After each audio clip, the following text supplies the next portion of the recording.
একটি তেলপূর্ণ পাত্রের ওজন 32 কেজি এবং অর্ধেক তেলসহ পাত্রের ওজন 20 কেজি হলে পাত্রটির ওজন কত? প্রশ্নটি এসেছে জাতীয় গৃহায়ন কর্তৃপক্ষ হিসাব সহকারী 2023 সালে। তাহলে আমরা যদি একটু চিন্তা করি, একটা পাত্রর কথা চিন্তা করি, অর্থাৎ তেল সহ পাত্রের ওজন 32 কেজি, অর্থাৎ সম্পূর্ণটির ওজন 32 কেজি। এখন বলছে যে অর্ধেক তেলপূর্ণ, অর্থাৎ আমরা যদি অর্ধেক চিন্তা করি এবং এটা যদি তেলপূর্ণ থাকে, এই অংশটি এখান থেকে এই পর্যন্ত যদি কি তেলপূর্ণ থাকে, তাহলে এর ওজন হয় 20 কেজি।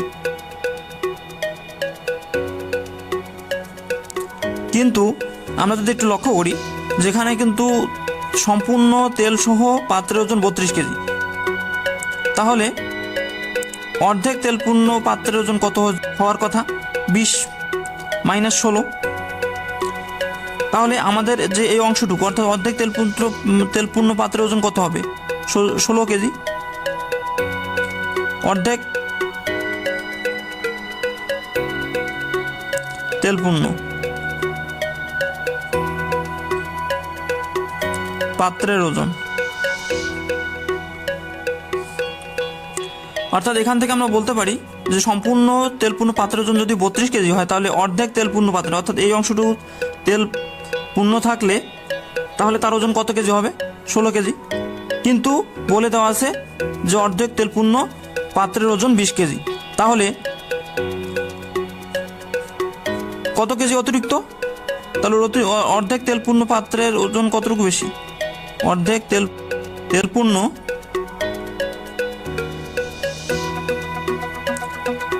পাত্রের ওজন কত হবে? 20 থেকে 16 বাদ দেব, 20 - 16 কেজি, তাহলে আমাদের কত আসতেছে? 4 কেজি। অর্থাৎ এখান থেকে তেল মানে পাত্রের ওজন 4 কেজি পাচ্ছি, তাহলে বাকি অর্ধেকের জন্য কত হবে? 4 কেজি। তাহলে সম্পূর্ণ পাত্রের ওজন সমান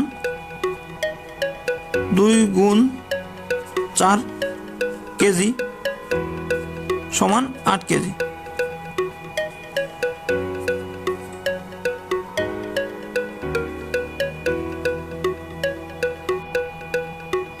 তাহলে আমাদের অ্যান্সার হবে 8 কেজি।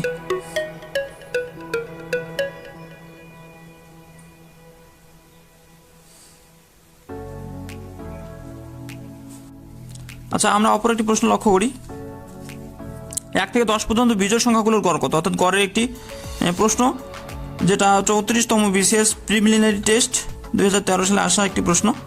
তো 1 থেকে 10-এর মধ্যে বিজোড় সংখ্যাগুলো কি কি?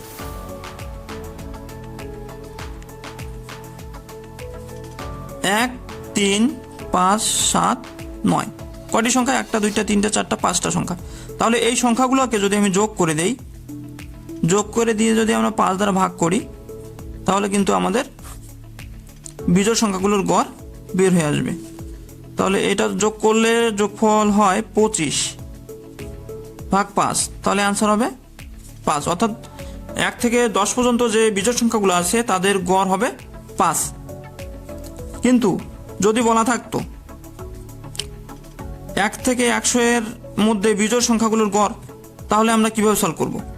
তাহলে 1 থেকে 100-এর ক্ষেত্রে 1 থেকে 99 পর্যন্ত কি বিজোড় সংখ্যা বিদ্যমান, যেহেতু কি 100 কোনো বিজোড় সংখ্যা নয়, জোড় সংখ্যা। সুতরাং আমরা এটা শর্টকাট, এরকম যদি থাকে তাহলে আমরা এটা শর্টকাট সূত্রের মাধ্যমে করতে পারি। প্রথম সংখ্যা যোগ শেষ সংখ্যা, অর্থাৎ প্রথম 1 দ্বারা শুরু, তারপরে শুরু করে 99, তারপরে 100। তাহলে আমাদের প্রথম সংখ্যা কত? 1, শেষ সংখ্যা 99। তাহলে 1 আর 99 যোগ করে আমরা যদি 2 দ্বারা ভাগ দিই, তাহলে যে ভাগফলটা আসবে সেটাই হবে নির্ণয় গড়। অর্থাৎ যদি বলতো যে 1 থেকে 100-এর মধ্যে গড় কত, তাহলে আমরা এই প্রথম সংখ্যা যোগ শেষ সংখ্যা যোগ করে 2 দ্বারা ভাগ করলেই আমাদের গড় মানটা বের হয়ে আসতো। তো আমাদের অ্যান্সার হবে এখানকার 5।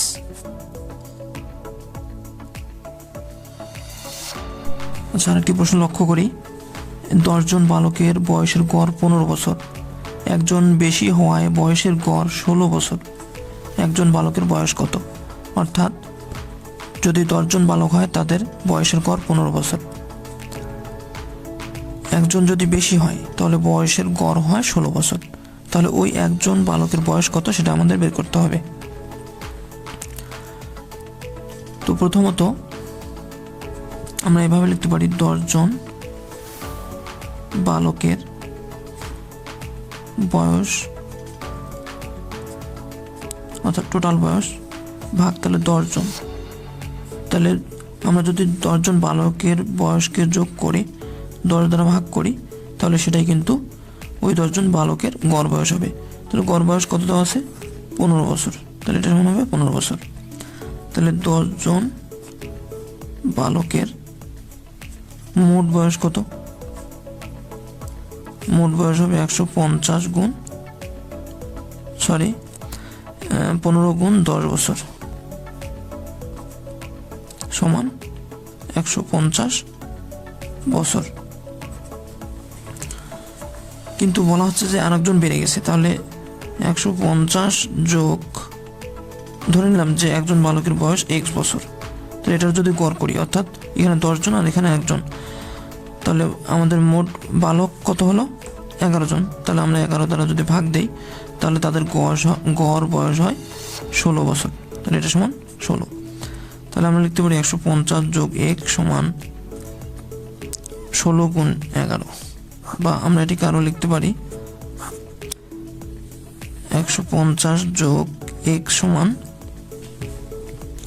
এদের গুণফল, অর্থাৎ 16 আর 11 গুণফল হবে 176, বা x সমান আমরা কি লিখতে পারি 176 মাইনাস 150, তাহলে বিয়োগফল হয় 26 বছর।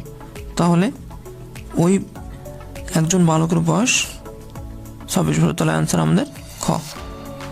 আচ্ছা, অপর একটি প্রশ্ন আমরা লক্ষ্য করি। পিতা মাতা ও 2 সন্তানের বয়সের গড় 60 বছর, অর্থাৎ কয়জন আছে? 1 জন 2 জন আর এখানে 2 জন, 4 জন, অর্থাৎ 4 জনের বয়সের গড় 60 বছর। পিতা সহ সন্তানের গড় বয়স, অর্থাৎ পিতা এবং 2 সন্তান, অর্থাৎ 3 জন ব্যক্তির গড় বয়স 50। তাহলে মাতার বয়স কত হবে? তাহলে আমরা এই প্রশ্নটা আমরা খুব শর্টকাট টেকনিকের মাধ্যমে করতে পারি। তাহলে আমাদের এখানে সদস্য সংখ্যা কতজন আছে? 4 জন, আর এখানে গড় বয়স কত? 60। তাহলে 4 গুণ 60 করে দেবো আমরা, তাহলে গুণফল হবে 240। এবং এখানে পিতা সহ 2 সন্তান, তাহলে কতজন সদস্য? 3 জন। তাহলে 3 জনের মোট বয়স কত হবে? 3 গুণ 50 সমান হচ্ছে 150। জাস্ট আমরা এটাকে বিয়োগ করে দেব, বিয়োগ করে দিলেই আমাদের নির্ণয় যে উত্তরটা আসবে সেটাই হবে মাতার বয়স। তাহলে বিয়োগফল হচ্ছে 90 বছর। তাহলে আমাদের অ্যান্সার হচ্ছে খ। এবং ডিটেলসে যদি আমরা একটু অঙ্কটা করতে যাই, তাহলে আমরা এভাবে লিখতে পারি যে পিতা যোগ মাতা প্লাস 2 সন্তান, এদের বয়স কতজন আছে? 4 জন। তাহলে এর গড় বের করতে গেলে অবশ্যই আমাদের 4 দ্বারা ভাগ দিতে হবে। তাহলে 4 সমান কত হবে? 60। তাহলে যদি আমরা এই সমষ্টিটা বের করতে চাই, পিতা যোগ মাতা যোগ 2 সন্তান, তাহলে সমষ্টি কত হলো? 240। তাহলে আমরা আরও লিখতে পারি পিতা সহ সন্তানের গড় বয়স। তাহলে পিতা যোগ 2 সন্তান, তাহলে এখানে কতজন আছে? 3 জন। তাহলে এদের গড় বয়স যদি বের করতে চাই, তাহলে পিতা এবং 2 সন্তানের বয়সকে যদি আমরা 3 দ্বারা ভাগ দিই তাহলে ভাগফলটা হবে গড় বয়স। তাহলে আমাদের গড় বয়স কত দেওয়া আছে 3 জনের? 50 বছর। তাহলে এটা সমান আমরা লিখবো 50 বছর। তাহলে পিতা প্লাস 2 সন্তান এর মোট বয়স কত হবে? 3 গুণ 50 সমান কত? 150। তো দেখুন এখানে পিতা মাতা এবং 2 সন্তান আছে। তাহলে আমরা যদি পিতা এবং সন্তানের 150 বসাই দিই, তাহলে 150 যোগ এখানে 150 যোগ মাতা সমান 240। তাহলে আমরা এখানে মাতা সমান কত পাই? মাতা সমান লেখা যায় 240 - 150 সমান 90 বছর, অর্থাৎ মাতার বয়স 90 বছর। অর্থাৎ এভাবে আমরা কিন্তু শর্টকাট এবং